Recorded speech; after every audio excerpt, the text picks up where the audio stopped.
Police are important, but police themselves understand that they virtually always arrive on the crime scene after the crimes occurred. And the people who benefit the most from owning guns are the ones who are most likely to be victims of violent crime.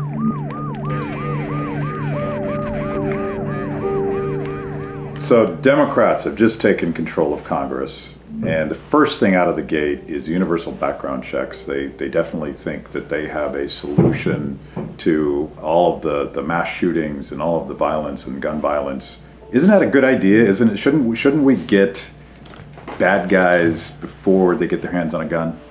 Well, everybody wants to stop bad guys from being able to go and get guns. The question is whether this actually stops bad guys from getting guns, and does it stop a lot of law-abiding citizens who obey the rules, who we want to be able to have guns for protection? And unfortunately, I think the way the current system's set up is it doesn't stop the bad guys, but it stops good guys from getting guns. And that seems like the worst of all possible worlds. They've named this in honor of Gabby Giffords, and everybody knows that horrific story of her getting gunned down at a town hall meeting. Would universal background checks have stopped her shooter? You have to understand what universal background checks are. They're background checks on any private transfer of a gun. You know, most of these private transfers are within families that are occurring. The shooter that wounded her severely that day, he didn't get his gun from a private transfer. In fact, if you look over the last century, there hasn't been one mass public shooting that would have been stopped if these laws had been on the book. Even assuming people had obeyed the law there, it wouldn't have stopped one of these attacks. But yet it's something that's raised all the time as an argument for why we should have these rules. Well, it's emotionally appealing, and it sounds simple, like if we would just run everybody through this process. But the government makes so many mistakes with the current system. It's a mess. We frequently hear that there have been 3 million dangerous, prohibited people that have been stopped from buying a gun. The problem is that's not true. It's not even close to being true. What they should say is that there have been 3 million initial denials, and that virtually all of those are false positives. It's one thing to stop a felon from buying a gun. It's another thing to stop somebody simply because they have a similar name to the felon from buying a gun. We already have a background check system where you go if you buy a gun from a dealer, a licensed dealer. Universal background checks are expanding that to any time you have a private transfer of a gun between people, between a father and a son, or two relatives or neighbors or anybody else. You have to go through a background check. In Washington, D.C., it costs $125 to go and do that background check. For background checks generally, what you have to do is you have to fill out the form to buy a gun. It's called 4473. You put your name, your social security number, your address, your race, your birthday, your eye color. You give them all this information. You think they're using all that information. But what they've ended up using is phonetically similar names. So somebody who may be John Smith, a Smith with a Y and an E and a Smith with an I, as far as the government's concerned, those are roughly phonetically similar names, and it's the same person, same name that's there.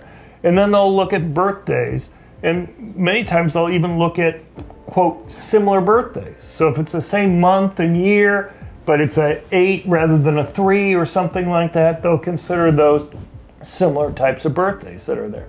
And the problem is that when you have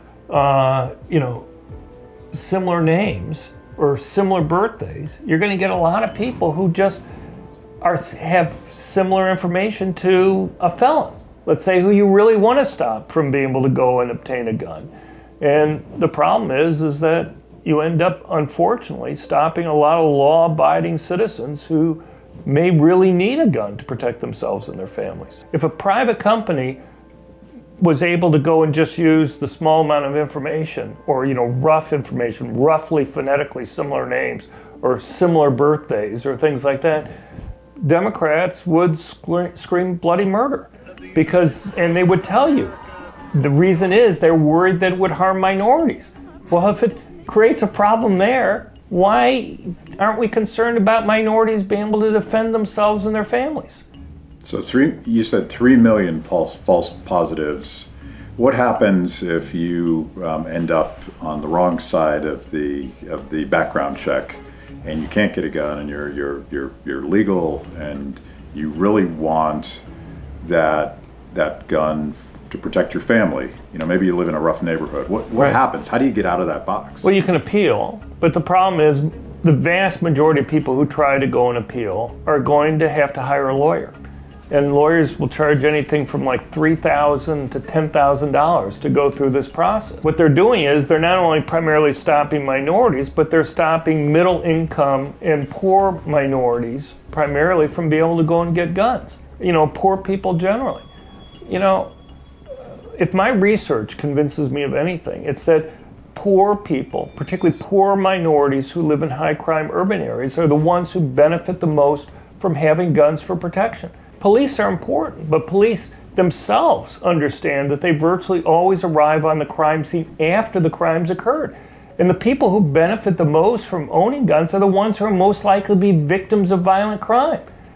And so, why do you want to set up a system where the very people who are the most vulnerable in our society, who benefit the most from having a gun for protection, are the very ones that you have a system where it's just mistakes that are causing them not to be able to do that?